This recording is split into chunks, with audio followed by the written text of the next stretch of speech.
사도신경으로 우리 신앙을 고백하겠습니다. 나는 전능하신 아버지 하나님 천지 창조주를 믿습니다.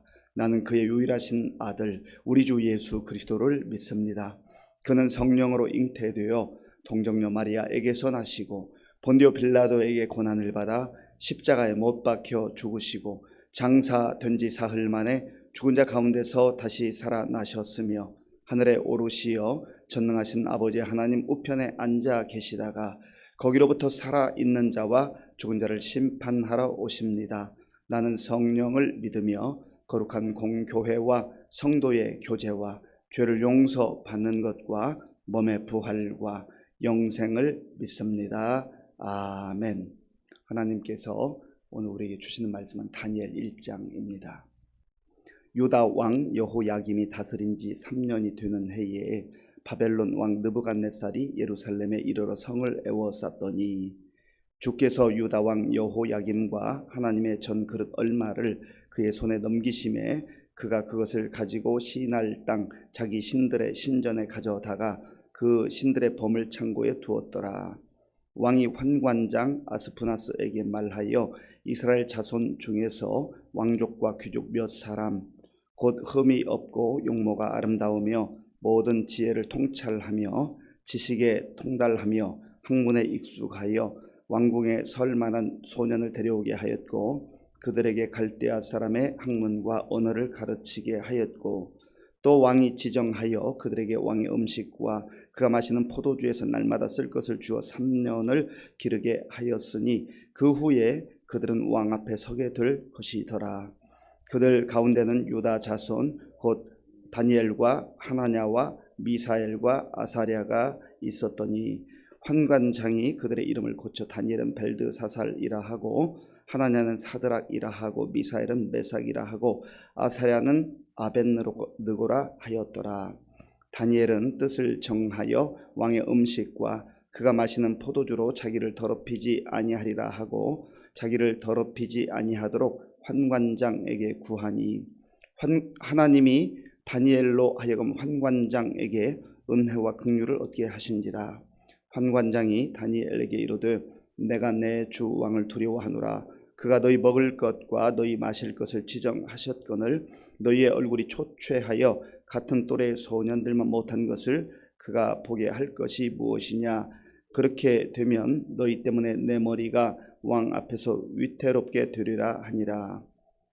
환관장이 다니엘과 하나냐와 미사엘과 아사랴를 감독하게 한 자에게 다니엘이 말하되 청하오니 당신의 종들을 열흘 동안 시험하여 채식을 주어 먹게 하고 물을 주어 마시게 한 후에 당신 앞에서 우리의 얼굴과 왕의 음식을 먹는 소년들의 얼굴을 비교하여 보아서 당신이 보는 대로 종들에게 행하소서 하매 그가 그들의 말을 따라 열흘 동안 시험하더니 열흘 후에 그들의 얼굴이 더욱 아름답고 살이 더욱 윤택하여 왕의 음식을 먹는 다른 소년들보다 더 좋아 보인지라. 그리하여 감독하는 자가 그들에게 지정된 음식과 마실 포도주를 제하고 채식을 주니라. 하나님이 이 네 소년에게 학문을 주시고 모든 서적을 깨닫게 하시고 지혜를 주셨으니 다니엘은 또 모든 환상과 꿈을 깨달아 알더라. 왕이 말한 대로 그들을 불러 드릴 기한이 찼으므로 환관장이 그들을 느부갓네살 앞으로 데리고 가니 왕이 그들과 말하여 보매 무리 중에 다니엘과 하나냐와 미사엘과 아사랴와 같은 자가 없으므로 그들을 왕 앞에 서게 하고 왕이 그들에게 모든 일을 묻는 중에 그 지혜와 총명이 온 나라 박수와 술객보다 10배나 나은 줄을 아니라. 다니엘은 고레스 왕 원년까지 있으니라. 아멘. 오늘부터 다니엘을 묵상하게 됩니다. 다니엘은 아마 20세가 채 되기 전에 바벨론으로 포로에 끌려간 것으로 보입니다. BC 605년이었습니다. 바벨론이 강력한 세력으로 떠오르고 있을 때에 유다는 안타깝게도 점점점 나라의 그 기운이 기울어가는 그러한 시기에 있었습니다. 유다 왕 여호야김, 이 여호야김이 다스리고 있을 때에 느부갓네살 바벨론 왕이 쳐들어와서 1차로 포로를 잡아갑니다. 그때 포함되었던 포로 중에 한 사람이 다니엘입니다. 그러니까 한번 우리가 생각해 볼 수 있잖아요. 어디 유학을 가는 것도 쉬운 일은 아니잖아요. 채 20살이 되기 전에 부모님과 함께 살던 자녀가 집을 떠나서 지방 도시로 가는 경우도 있지만 또 외국으로 그렇게 유학을 가는 경우도 있습니다. 그런데 이 당시에 집을 떠난다는 것은 기약이 없는 그런 시대 아닙니까? 예루살렘에서 바벨론까지는 적어도 거리에 따라 그 지역에 따라 약간은 다르지만 1200km에서 1500km 그 사이에 되는 원하먼 거리를 오늘날과 같이 비행기나 또 자동차나 이런 교통수단이 발달하지 않은 그 시대에 그것도 포로로 끌려가는 그런 상황인 것이죠. 자, 본문 1절과 2절을 함께 읽겠습니다.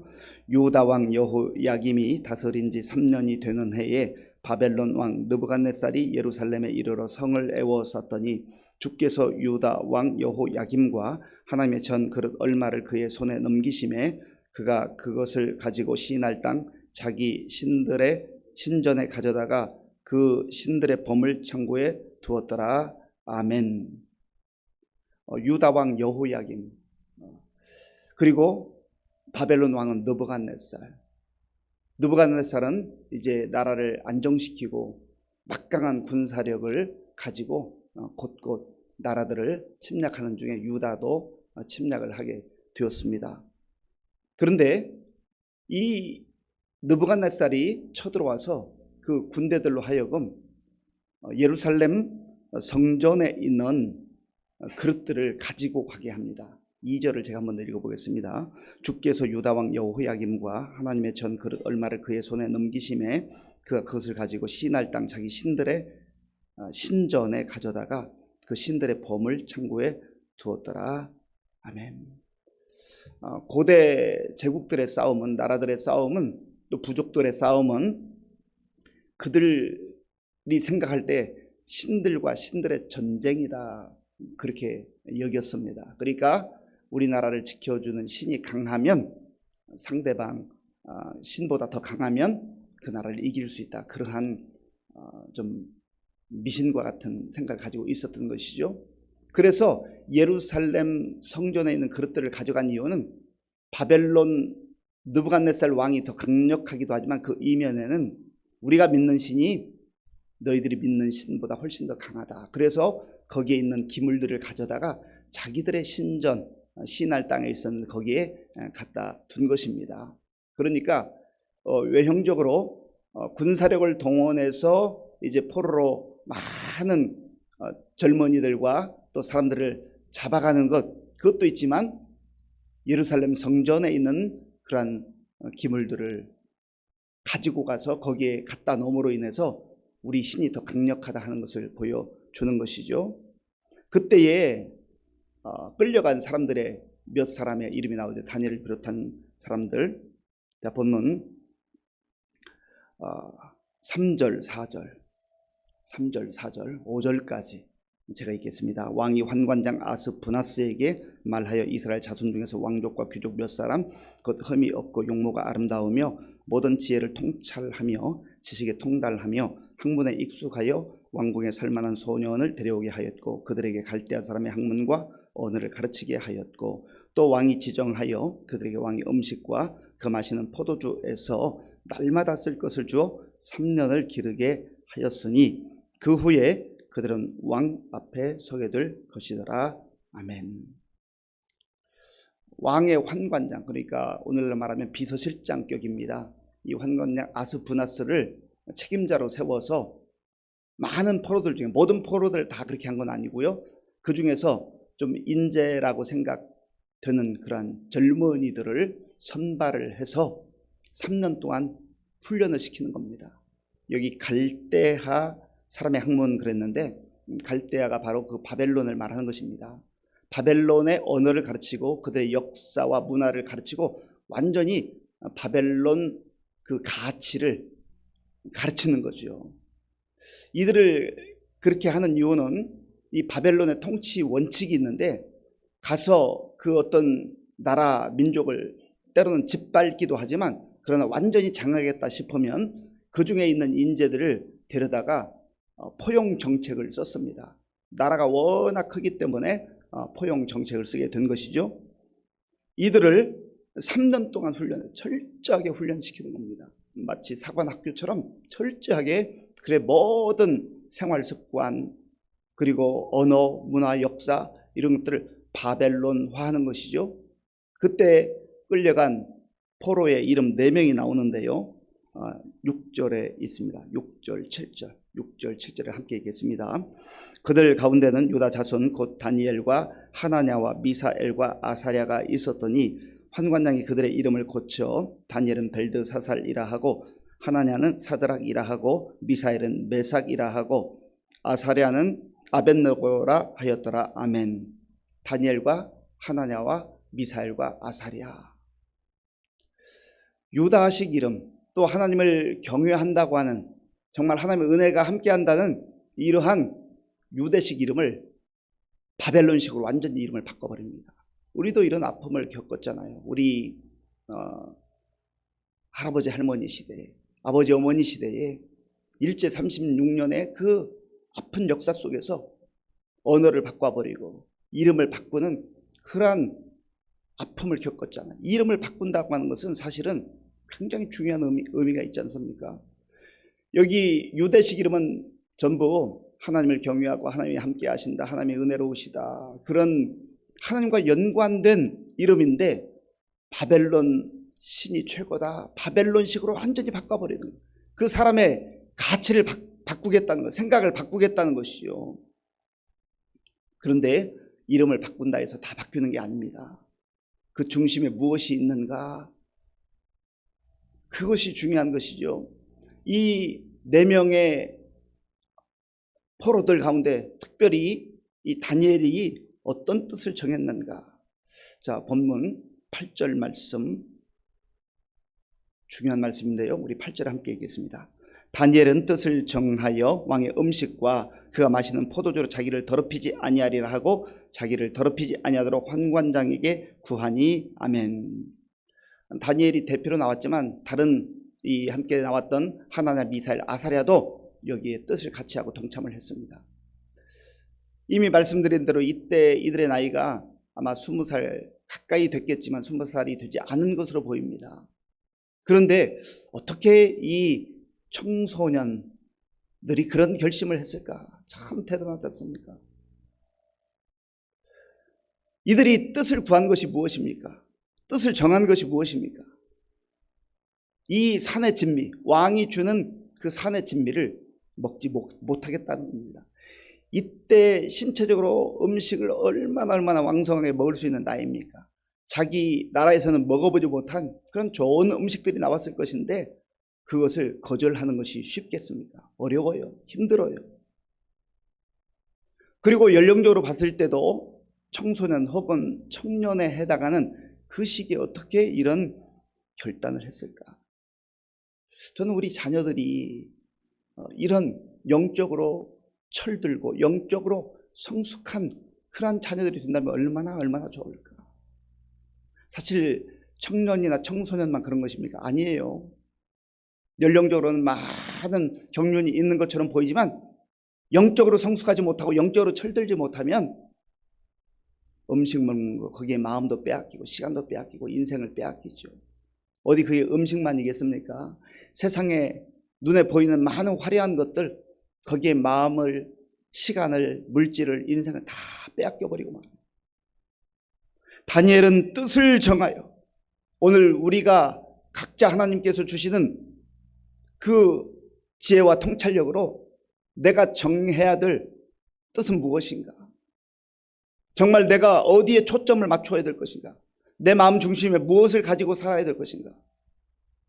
내 마음 중심에 하나님이 아닌 다른 것으로 가득 차 있다고 한다면 우리가 뜻을 정하고 때로는 거절할 줄도 하고 포기할 줄도 아는 그러한 결단이 있어야 한다는 겁니다. 그게 내 마음대로 내 의지대로 안 되니까 기도하는 것이죠. 이 새벽을 깨우며 하나님 주시는 지혜와 통찰력을 말씀을 통해서 얻게 되고, 하나님, 내 중심이 흐트러졌습니다. 나는 음식에, 나는 물질에, 나는 명예에, 나는 세상의 다른 것에 내 마음을 다 빼앗겨버리고 하나님의 말씀과 하나님의 뜻이 멀어져 있었습니다. 그걸 발견하면 다시 뜻을 정해야 되죠. 이 다니엘과 하나님의 미사엘, 아사랴, 이 젊은이들이 이런 결정을 하는 게 쉬웠겠습니까? 단순히 쉽고 어렵고만의 문제가 아닙니다. 사실은 이렇게 결정할 때는, 이렇게 결정하고 또 환관장에게 요청할 때는 사실 생명조차 위태로울 수 있습니다. 그렇지 않습니까? 아니, 하라면 하라는 대로 하지, 무슨 말이 많아, 포로 주제에, 그럴 수 있잖아요. 그런데 하나님께서 길을 열어주시고 하나님께서 은혜를 베풀어 주시오. 9절 말씀, 하나님이 다니엘로 하여금 환관장에게 은혜와 긍휼을 얻게 하신지라. 아멘.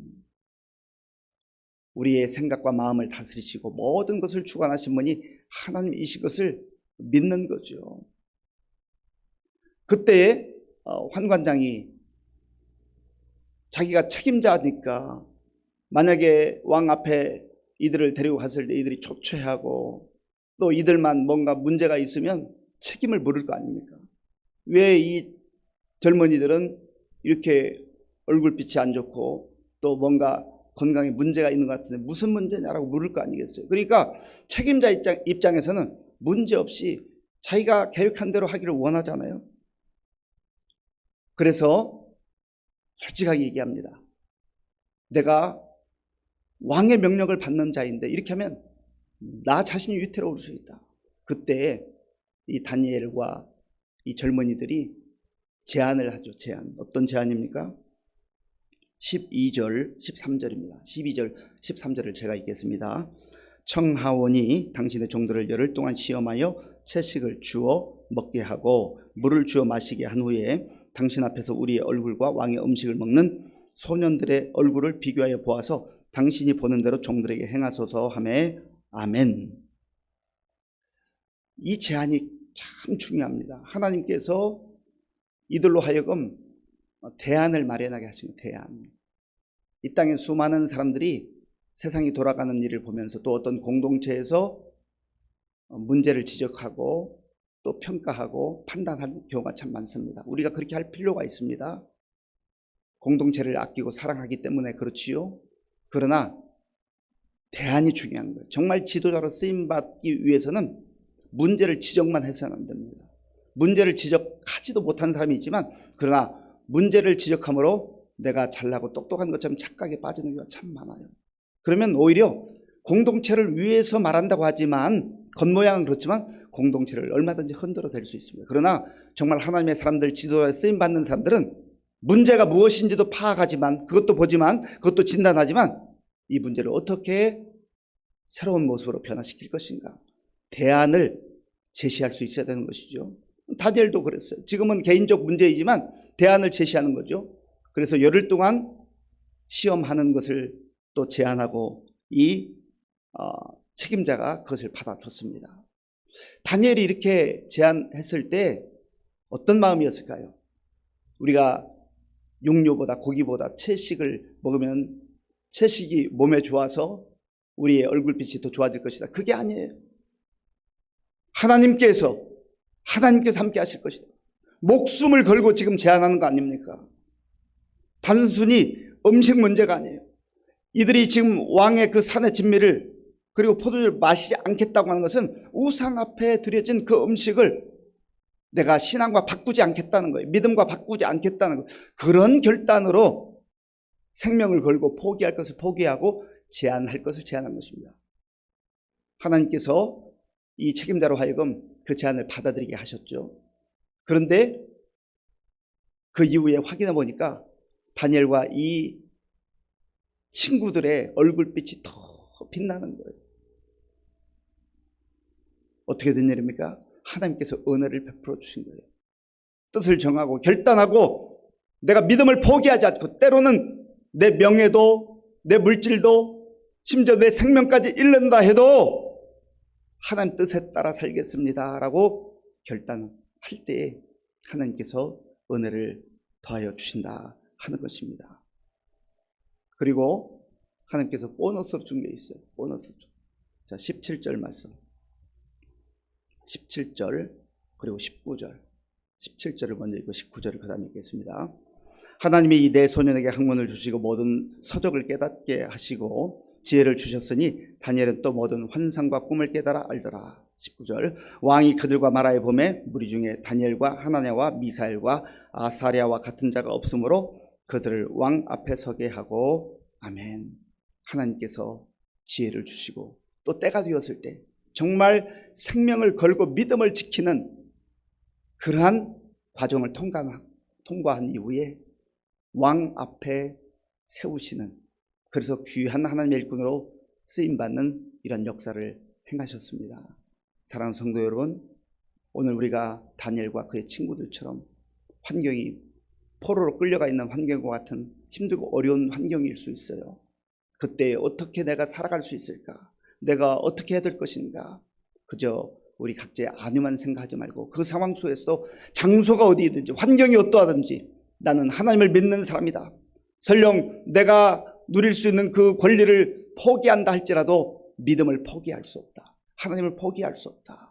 그런 믿음으로 살아갈 때, 그렇게 뜻을 정하고 결단하고 담대하게 나갈 때 우리 하나님께서 우리와 함께 하시고 또 은혜를 베풀어 주셔서 피할 길도 열어주시고 또 때가 되면 하나님께서 세워주실 줄로 믿습니다. 아버지 하나님 감사합니다. 다니엘과 하나냐와 미사엘과 아사랴가 그 젊은 나이에 머나먼 나라로 포로로 끌려갔지만 그러나 그곳에서 좌절하고 절망하지 아니하고 또 개인적 명예와 이익만 생각하지 아니하고 음식도 거절하고 또 심지어 생명을 빼앗길 수 있는 그러한 상황임을 알면서도 믿음을 지킨 것을 봅니다. 하나님, 오늘 우리의 마음속에 하나님 주시는 말씀을 잘 새기게 하시고 우리가 뜻을 정하고 포기해야 될 것이 무엇인지, 정말 꼭 붙들어야 될 것이 무엇인지를 분별하는 영적 분별력을 허락하여 주시옵소서. 예수님의 이름으로 기도하옵나이다. 아멘. 주기도문으로 예배를 마치겠습니다. 하늘에 계신 우리 아버지, 아버지의 이름을 거룩하게 하시며 아버지의 나라가 오게 하시며 아버지의 뜻이 하늘에서와 같이 땅에서도 이루어지게 하소서. 오늘 우리에게 일용할 양식을 주시고 우리가 우리에게 잘못한 사람을 용서하여 준 것 같이 우리 죄를 용서하여 주시고 우리를 시험에 빠지지 않게 하시고 악에서 구하소서. 나라와 권능과 영광이 영원히 아버지의 것입니다. 아멘. 오늘 우리에게 주신 말씀을 생각하며 기도할 때 정말 다니엘과 그의 친구들과 같이 환경을 뛰어넘는 믿음의 소유자가 되게 하여 주옵소서. 믿음으로 승리케 하여 주옵소서.